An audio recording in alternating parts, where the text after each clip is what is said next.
ರಾಜ್ಯ ಕಾಂಗ್ರೆಸ್ ಸರ್ಕಾರದಲ್ಲಿ ಕುರ್ಚಿ ಕಾದಾಟ ಸಿಎಂ ಬದಲಾವಣೆ ವಿಚಾರ ದಿನದಿಂದ ದಿನಕ್ಕೆ ಸಾಕಷ್ಟು ತಾರಕಕ್ಕೇರ್ತಾ ಇದೆ.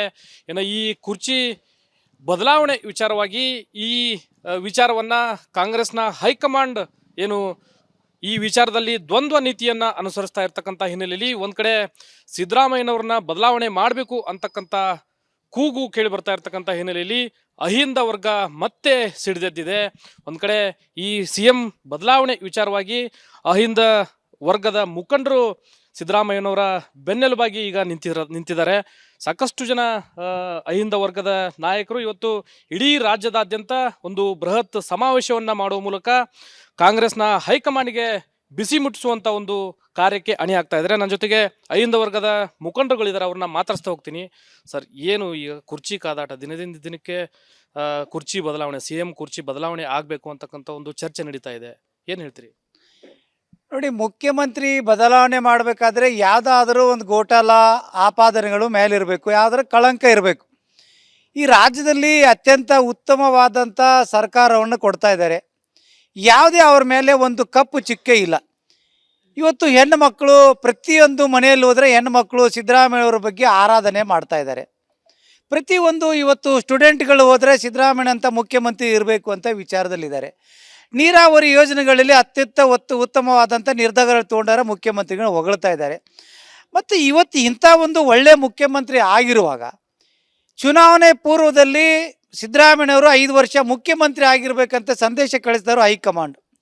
CLP ಅಲ್ಲಿ ನಿರ್ಧಾರ ತಗೊಂಡಿದ್ದು 5 ವರ್ಷ ಮುಖ್ಯಮಂತ್ರಿಯಾಗಿ ಸಿದ್ದರಾಮಯ್ಯ ಇರಬೇಕಂತ. ಇವತ್ತು ತರಾತುರಿಯಲ್ಲಿ ಯಾಕೆ ಹೇಳಿಸ್ತಾ ಇದ್ದಾರೆ? ಇವತ್ತು ಅಹಿಂದ ವರ್ಗ 86% ನಾವು ಒಂದು ರೀತಿ ಮನಸ್ಸಿನಲ್ಲಿ ಗಾಸ್ ಬೀಸಿ ಆಗ್ತದೆ. ಒಳ್ಳೆ ಯೋಜನೆಗಳನ್ನು ಒಳ್ಳೆ ಅಧಿಕಾರ ಕೊಟ್ಟಂಥ ವ್ಯಕ್ತಿಗಳಿಗೆ ಯಾಕೆ ಇಳಿಸ್ತಾರೆ? ಏನು ಕಾರಣ? ಏನು 5 ಗ್ಯಾರಂಟಿಗಳು ಕೊಟ್ಟಿತ್ತಪ್ಪ? ನೀರಾವರಿ ಯೋಜನೆಗಳು ಕೊಟ್ಟಿದ್ದಪ್ಪ? ಅನ್ನಭಾಗ್ಯ ಕೊಟ್ಟಿತ್ತಪ್ಪ? ಯಾವ ತಪ್ಪಿನಿಂದ ಇವತ್ತು ಮುಖ್ಯಮಂತ್ರಿ ಸ್ಥಾನದಿಂದ ಕೆಳಗಿಳಿಸ್ತಾ ಇದ್ದಾರೆ? ಈ ಎಲ್ಲ ವಿಚಾರ ಇಟ್ಕೊಂಡು ಈಗಾಗಲೇ ನಾವು ಉತ್ತರ ಕರ್ನಾಟಕದ 5 ಜಿಲ್ಲೆಗಳಲ್ಲಿ ಪ್ರವಾಸ ಮಾಡಿ ಸಭೆಗಳನ್ನು ಮಾಡಿ ಸಮಾವೇಶ ಮಾಡಿ ಕಾಂಗ್ರೆಸ್ಸಿಗೆ ನಾವು ತಕ್ಕ ಉತ್ತರ ಕೊಡಲೇಬೇಕು, ಅನಿವಾರ್ಯ ಪರಿಸ್ಥಿತಿಗಳಿದ್ದೇವೆ. ಈಗೇನಾದರೂ ಕುಂತು ಬಿಟ್ಟರೆ ನಾಳೆ ದಿನ ನಮಗೆ ಅವಮಾನ ಆಗ್ತದೆ ಮತ್ತು ಅನ್ಯಾಯ ಆಗ್ತದೆ ಅಂತ ನಿಟ್ಟಿನಲ್ಲಿ ನಾವೊಂದು ಅಹಿಂದ ಸಮಾವೇಶ ಮಾಡಬೇಕನ್ನೋಂಥ ನಿರ್ಧಾರವನ್ನು ತಗೊಂಡಿದ್ವಿ. ಯಾವ ರೀತಿ ಸಮಾವೇಶ ಮಾಡ್ತಾ ಇದ್ರಿ? ಯಾವತ್ತು ಈ ಸಮಾವೇಶ ನಡೀಲಿದೆ ಸರ್? ನೋಡಿ, ರಾಜ್ಯದಲ್ಲಿ 5 ಭಾಗದಲ್ಲಿ ಸಮಾವೇಶ ಮಾಡಬೇಕಂತ ನಿರ್ಧಾರ ತಗೊಂಡಿದ್ದೇವೆ. ಮೊದಲನೆಯ ಸಮಾವೇಶ ಅಹಿಂದ ಜಾಗೃತ ಸಮಾವೇಶ ಹುಬ್ಬಳ್ಳಿಯ ಇಂದಿರಾ ಗಾಜಿನ ಮನೆಯಲ್ಲಿ ಮಾಡಬೇಕಂತ ತೀರ್ಮಾನ ತಗೊಂಡಿದ್ದೇವೆ. ಜನವರಿ 21ರಂದು ಆದಿತ್ಯವಾರ 31 ಜಿಲ್ಲೆಯಿಂದನೂ ಕೂಡ ನಮ್ಮ ಪದಾಧಿಕಾರಿಗಳು, ಸಿದ್ದರಾಮಯ್ಯ ಹಿತೈಷಿಗಳು, ಅಹಿಂದ ಸಂಘಟನೆ ಪದಾಧಿಕಾರಿಗಳು ಸೇರ್ತಾ ಇದ್ದೇವೆ. ಕನಿಷ್ಠ 15ರಿಂದ 20 ಸಾವಿರ ಜನ ಸೇರಿಸಿ ಮಾಡಬೇಕಂತಿದ್ದೇವೆ. 1 ಲಕ್ಷಕ್ಕಿಂತ ಹೆಚ್ಚು ಸೇರಿಸ್ಬೇಕಂತಿತ್ತು. ಆದರೆ ಇವತ್ತು ಅವ್ರು ಇಳಿಸುವಂಥ ನಿರ್ಧಾರ ಬಂತಂದರೆ 1 ಲಕ್ಷ ಅಲ್ಲ 10 ಲಕ್ಷ ಸೇರಿಸಬೇಕು. ಪ್ರಾಯೋಗಿಕವಾಗಿ 15ರಿಂದ 20 ಸಾವಿರ ಜನ ಒಂದು ನಾವು ಸಂದೇಶನ ಕಳಿಸ್ಬೇಕನ್ನೋ ನಿಟ್ಟಿನಲ್ಲಿ ಸಮಾವೇಶ ಮಾಡ್ತಾ ಇದ್ದೇವೆ. ಈ ಸಮಾವೇಶದ ಮೂಲಕ ರಾಜ್ಯ ಸರ್ಕಾರಕ್ಕೆ ಇರ್ಬೋದು, ಅದೇ ರೀತಿ ಕಾಂಗ್ರೆಸ್ನ ಹೈಕಮಾಂಡ್ಗೆ ಯಾವ ಒಂದು ಸಂದೇಶವನ್ನು ಕೊಡ್ಲಿಕ್ಕೆ ಹೊರಟಿದ್ರಿ? ನೋಡಿ, ಈಗಾಗಲೇ ಇಡೀ ರಾಷ್ಟ್ರದಲ್ಲಿ BJPಯವರು ಕಾಂಗ್ರೆಸ್ ಮುಕ್ತ ಮಾಡಬೇಕಂತ ನಿರ್ಧಾರವನ್ನು ತಗೊಂಡಾರೆ.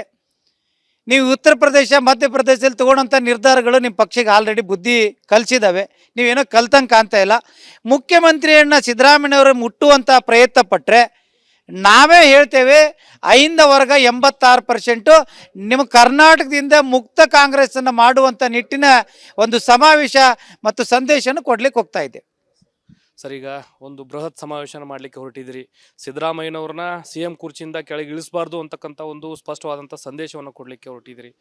ಒಂದು ವೇಳೆ ಹೈಕಮಾಂಡ್ ಇರ್ಬೋದು, ಅದೇ ರೀತಿ ಸಿದ್ದರಾಮಯ್ಯನವ್ರನ್ನ CM ಸ್ಥಾನದಿಂದ ಇಳಿಸಿದ್ದೇ ಆದರೆ ತಮ್ಮ ನಡೆ ಯಾವ ರೀತಿ ಇರುತ್ತೆ ಅಹಿಂದ ವರ್ಗದ್ದು? ಈಗಾಗಲೇ ನಮ್ಮ ಗೌರವಾಧ್ಯಕ್ಷರು ಹೇಳಿದ್ದಾರೆ, BJPಯವರು ಕಾಯ್ತಾ ಇದ್ದಾರೆ ಕರ್ನಾಟಕನ ಯಾವಾಗ ಕಬ್ಜಾ ಮಾಡ್ಕೊಳ್ಳೋಣ ಅಂತ. ಆ ಕೆಲಸ ನಾವೇ ಮಾಡಬೇಕಾಗತ್ತೆ, ಅವರು ಅಹಿಂದ ವರ್ಗದವ್ರೆ. ಹಾಗಾಗಿ ನಾವು ಹೇಳ್ತಕ್ಕಂಥದ್ದು ಇಷ್ಟೇ, TP-ZP ಎಲೆಕ್ಷನ್ ಮುಂದೆ ಬರ್ತಾ ಇದೆ. ಅಹಿಂದ ವರ್ಗದವ್ರಿಗೆ ಹೆಚ್ಚು ಅವಕಾಶ ಕೊಡಿ, ಮತ್ತು ಸಿದ್ದರಾಮಯ್ಯನವರು 28ವರೆಗೂ ಮುಂದುವರಿಸಿ.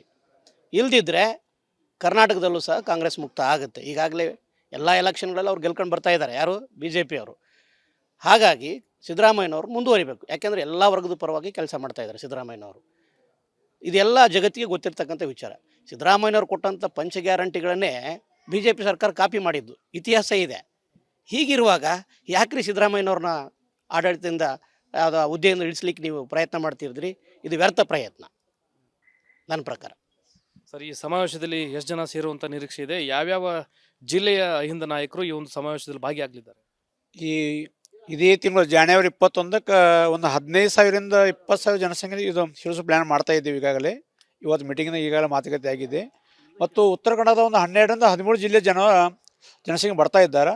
ಮತ್ತು ದಕ್ಷಿಣ ಕನ್ನಡದ ಎಲ್ಲ ನಮ್ಮ 5 ಸಂಘಟನೆ ಪದಾಧಿಕಾರಿಗಳು ಬರ್ತಾ ಇದ್ದಾರೆ. ಸಮಾವೇಶದ ಉದ್ದೇಶ ಏನು?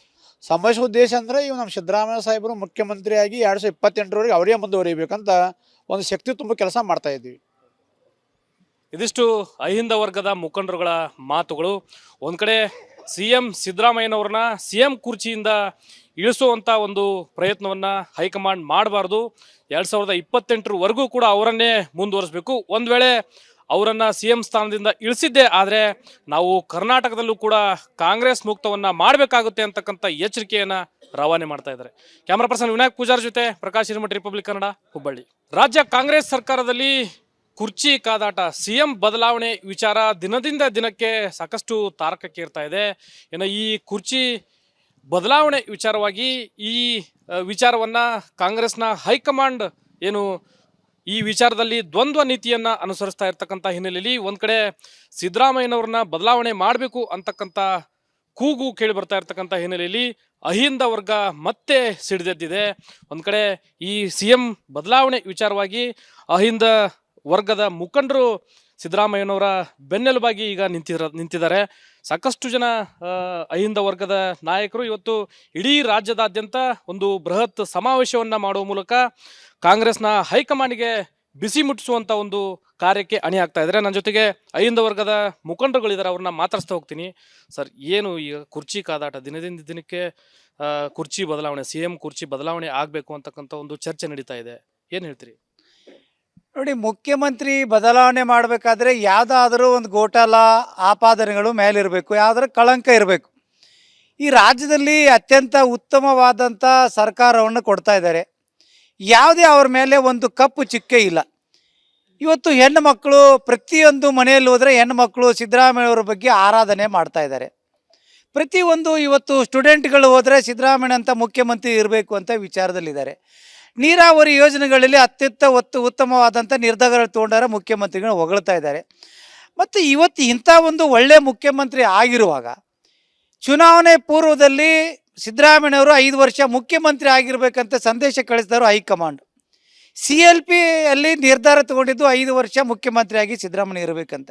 ಇವತ್ತು ತರಾತುರಿಯಲ್ಲಿ ಯಾಕೆ ಹೇಳಿಸ್ತಾ ಇದ್ದಾರೆ?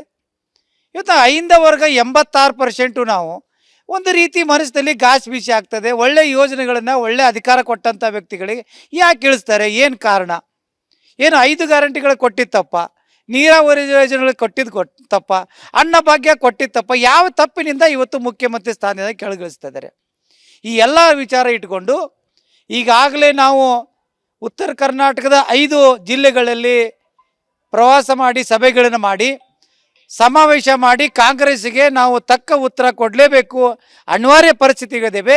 ಈಗೇನಾದರೂ ಸುಮ್ಮ ಕುಂತುಬಿಟ್ರೆ ನಾಳೆ ದಿನ ನಮಗೆ ಅವಮಾನ ಆಗ್ತದೆ ಮತ್ತು ಅನ್ಯಾಯ ಆಗ್ತದೆ ಅಂತ ನಿಟ್ಟಿನಲ್ಲಿ ನಾವೊಂದು ಅಹಿಂದ ಸಮಾವೇಶ ಮಾಡಬೇಕು ಅನ್ನೋಂಥ ನಿರ್ಧಾರವನ್ನು ತಗೊಳ್ಕೊಂಡಿದ್ವಿ. ಯಾವ ರೀತಿ ಸಮಾವೇಶ ಮಾಡ್ತಾ ಇದ್ರಿ? ಯಾವತ್ತು ಈ ಸಮಾವೇಶ ನಡೀಲಿದೆ ಸರ್? ನೋಡಿ, ರಾಜ್ಯದಲ್ಲಿ 5 ಭಾಗದಲ್ಲಿ ಸಮಾವೇಶ ಮಾಡಬೇಕಂತ ನಿರ್ಧಾರ ತಗೊಂಡಿದ್ದೇವೆ. ಮೊದಲನೆಯ ಸಮಾವೇಶ ಅಹಿಂದ ಜಾಗೃತ ಸಮಾವೇಶ ಹುಬ್ಬಳ್ಳಿಯ ಇಂದಿರಾ ಗಾಜಿನ ಮನೆಯಲ್ಲಿ ಮಾಡಬೇಕಂತ ತೀರ್ಮಾನ ತಗೊಂಡಿದ್ದೇವೆ. ಜನವರಿ 21ರಂದು ಆದಿತ್ಯವಾರ 31 ಜಿಲ್ಲೆಯಿಂದನೂ ಕೂಡ ನಮ್ಮ ಪದಾಧಿಕಾರಿಗಳು, ಸಿದ್ದರಾಮಯ್ಯ ಹಿತೈಷಿಗಳು, ಅಹಿಂದ ಸಂಘಟನೆ ಪದಾಧಿಕಾರಿಗಳು ಸೇರ್ತಾ ಇದ್ದೇವೆ. ಕನಿಷ್ಠ 15ರಿಂದ 20 ಸಾವಿರ ಜನ ಸೇರಿಸಿ ಮಾಡಬೇಕಂತಿದ್ದೇವೆ. 1 ಲಕ್ಷಕ್ಕಿಂತ ಹೆಚ್ಚು ಸೇರಿಸ್ಬೇಕಂತಿತ್ತು. ಆದರೆ ಇವತ್ತು ಅವ್ರು ಇಳಿಸುವಂಥ ನಿರ್ಧಾರ ಬಂತಂದರೆ 1 ಲಕ್ಷ ಅಲ್ಲ 10 ಲಕ್ಷ ಸೇರಿಸಬೇಕು. ಪ್ರಾಯೋಗಿಕವಾಗಿ 15ರಿಂದ 20 ಸಾವಿರ ಜನ ಒಂದು ನಾವು ಸಂದೇಶನ ಕಳಿಸ್ಬೇಕನ್ನೋ ನಿಟ್ಟಿನಲ್ಲಿ ಸಮಾವೇಶ ಮಾಡ್ತಾ ಇದ್ದೇವೆ. ಈ ಸಮಾವೇಶದ ಮೂಲಕ ರಾಜ್ಯ ಸರ್ಕಾರಕ್ಕೆ ಇರ್ಬೋದು, ಅದೇ ರೀತಿ ಕಾಂಗ್ರೆಸ್ನ ಹೈಕಮಾಂಡ್ಗೆ ಯಾವ ಒಂದು ಸಂದೇಶವನ್ನು ಕೊಡ್ಲಿಕ್ಕೆ ಹೊರಟಿದ್ರಿ? ನೋಡಿ, ಈಗಾಗಲೇ ಇಡೀ ರಾಷ್ಟ್ರದಲ್ಲಿ BJPಯವರು ಕಾಂಗ್ರೆಸ್ ಮುಕ್ತ ಮಾಡಬೇಕಂತ ನಿರ್ಧಾರವನ್ನು ತಗೊಂಡಾರೆ. ನೀವು ಉತ್ತರ ಪ್ರದೇಶ ಮಧ್ಯಪ್ರದೇಶದಲ್ಲಿ ತೊಗೊಳೋಂಥ ನಿರ್ಧಾರಗಳು ನಿಮ್ಮ ಪಕ್ಷಕ್ಕೆ ಆಲ್ರೆಡಿ ಬುದ್ಧಿ ಕಲಿಸಿದ್ದಾವೆ. ನೀವೇನೋ ಕಲ್ತಂಗೆ ಕಾಣ್ತಾ ಇಲ್ಲ. ಮುಖ್ಯಮಂತ್ರಿಯನ್ನು ಸಿದ್ದರಾಮಯ್ಯವರು ಮುಟ್ಟುವಂಥ ಪ್ರಯತ್ನ ಪಟ್ಟರೆ ನಾವೇ ಹೇಳ್ತೇವೆ, 5 ವರ್ಗ 86%. ನಿಮ್ಮ ಕರ್ನಾಟಕದಿಂದ ಮುಕ್ತ ಕಾಂಗ್ರೆಸ್ಸನ್ನು ಮಾಡುವಂಥ ನಿಟ್ಟಿನ ಒಂದು ಸಮಾವೇಶ ಮತ್ತು ಸಂದೇಶವನ್ನು ಕೊಡ್ಲಿಕ್ಕೆ ಹೋಗ್ತಾ ಇದೆ. ಸರ್, ಈಗ ಒಂದು ಬೃಹತ್ ಸಮಾವೇಶನ ಮಾಡಲಿಕ್ಕೆ ಹೊರಟಿದ್ರಿ. ಸಿದ್ದರಾಮಯ್ಯನವ್ರನ್ನ CM ಕುರ್ಚಿಯಿಂದ ಕೆಳಗೆ ಇಳಿಸಬಾರ್ದು ಅಂತಕ್ಕಂಥ ಒಂದು ಸ್ಪಷ್ಟವಾದಂಥ ಸಂದೇಶವನ್ನು ಕೊಡಲಿಕ್ಕೆ ಹೊರಟಿದ್ರಿ. ಒಂದು ವೇಳೆ ಹೈಕಮಾಂಡ್ ಇರ್ಬೋದು, ಅದೇ ರೀತಿ ಸಿದ್ದರಾಮಯ್ಯನವ್ರನ್ನ CM ಸ್ಥಾನದಿಂದ ಇಳಿಸಿದ್ದೇ ಆದರೆ ತಮ್ಮ ನಡೆ ಯಾವ ರೀತಿ ಇರುತ್ತೆ ಅಹಿಂದ ವರ್ಗದ್ದು? ಈಗಾಗಲೇ ನಮ್ಮ ಗೌರವಾಧ್ಯಕ್ಷರು ಹೇಳಿದ್ದಾರೆ, BJPಯವರು ಕಾಯ್ತಾ ಇದ್ದಾರೆ ಕರ್ನಾಟಕನ ಯಾವಾಗ ಕಬ್ಜಾ ಮಾಡ್ಕೊಳ್ಳೋಣ ಅಂತ. ಆ ಕೆಲಸ ನಾವೇ ಮಾಡಬೇಕಾಗತ್ತೆ, ಅವರು ಅಹಿಂದ ವರ್ಗದವ್ರೆ. ಹಾಗಾಗಿ ನಾವು ಹೇಳ್ತಕ್ಕಂಥದ್ದು ಇಷ್ಟೇ, TP-ZP ಎಲೆಕ್ಷನ್ ಮುಂದೆ ಬರ್ತಾ ಇದೆ, ಅಹಿಂದ ವರ್ಗದವ್ರಿಗೆ ಹೆಚ್ಚು ಅವಕಾಶ ಕೊಡಿ, ಮತ್ತು ಸಿದ್ದರಾಮಯ್ಯನವರು 28ವರೆಗೂ ಮುಂದುವರಿಸಿ. ಇಲ್ದಿದ್ರೆ ಕರ್ನಾಟಕದಲ್ಲೂ ಸಹ ಕಾಂಗ್ರೆಸ್ ಮುಕ್ತ ಆಗುತ್ತೆ. ಈಗಾಗಲೇ ಎಲ್ಲ ಎಲೆಕ್ಷನ್ಗಳಲ್ಲಿ ಅವ್ರು ಗೆಲ್ಕೊಂಡು ಬರ್ತಾ ಇದ್ದಾರೆ, ಯಾರು BJPಯವರು. ಹಾಗಾಗಿ ಸಿದ್ದರಾಮಯ್ಯನವರು ಮುಂದುವರಿಬೇಕು, ಯಾಕೆಂದರೆ ಎಲ್ಲ ವರ್ಗದ ಪರವಾಗಿ ಕೆಲಸ ಮಾಡ್ತಾ ಇದ್ದಾರೆ ಸಿದ್ದರಾಮಯ್ಯನವರು. ಇದೆಲ್ಲ ಜಗತ್ತಿಗೆ ಗೊತ್ತಿರ್ತಕ್ಕಂಥ ವಿಚಾರ. ಸಿದ್ದರಾಮಯ್ಯನವರು ಕೊಟ್ಟಂಥ ಪಂಚ ಗ್ಯಾರಂಟಿಗಳನ್ನೇ BJP ಸರ್ಕಾರ ಕಾಪಿ ಮಾಡಿದ್ದು ಇತಿಹಾಸ ಇದೆ. ಹೀಗಿರುವಾಗ ಯಾಕ್ರಿ ಸಿದ್ದರಾಮಯ್ಯನವ್ರನ್ನ ಆಡಳಿತದಿಂದ ಯಾವುದೋ ಹುದ್ದೆಯಿಂದ ಇಳಿಸ್ಲಿಕ್ಕೆ ನೀವು ಪ್ರಯತ್ನ ಮಾಡ್ತಿದ್ರಿ? ಇದು ವ್ಯರ್ಥ ಪ್ರಯತ್ನ ನನ್ನ ಪ್ರಕಾರ. ಸರ್, ಈ ಸಮಾವೇಶದಲ್ಲಿ ಎಷ್ಟು ಜನ ಸೇರುವಂಥ ನಿರೀಕ್ಷೆ ಇದೆ? ಯಾವ್ಯಾವ ಜಿಲ್ಲೆಯ ಅಹಿಂದ ನಾಯಕರು ಈ ಒಂದು ಸಮಾವೇಶದಲ್ಲಿ ಭಾಗಿಯಾಗಲಿದ್ದಾರೆ? ಇದೇ ತಿಂಗಳು ಜನವರಿ 21ಕ್ಕೆ ಒಂದು 15,000ರಿಂದ 20,000 ಜನಸಂಖ್ಯೆ ಇದು ಶಿಳಿಸೋ ಪ್ಲ್ಯಾನ್ ಮಾಡ್ತಾ ಇದ್ದೀವಿ. ಈಗಾಗಲೇ ಇವತ್ತು ಮೀಟಿಂಗ್ನ ಈಗಾಗಲೇ ಮಾತುಕತೆ ಆಗಿದೆ. ಮತ್ತು ಉತ್ತರ ಕನ್ನಡದ ಒಂದು 12ರಿಂದ 13 ಜಿಲ್ಲೆ ಜನಸಂಖ್ಯೆ ಬರ್ತಾ ಇದ್ದಾರೆ. ಮತ್ತು ದಕ್ಷಿಣ ಕನ್ನಡದ ಎಲ್ಲ ನಮ್ಮ 5 ಸಂಘಟನೆ ಪದಾರ್ಥ ಬರ್ತಾ ಇದ್ದಾರೆ. ಸಮಾವೇಶದ ಉದ್ದೇಶ ಅಂದರೆ ಇವು ನಮ್ಮ ಸಿದ್ದರಾಮಯ್ಯ ಸಾಹೇಬರು ಮುಖ್ಯಮಂತ್ರಿಯಾಗಿ 2028ರವರೆಗೆ ಅವರೇ ಮುಂದುವರಿಬೇಕಂತ ಒಂದು ಶಕ್ತಿ ತುಂಬ ಕೆಲಸ ಮಾಡ್ತಾ ಇದ್ದೀವಿ.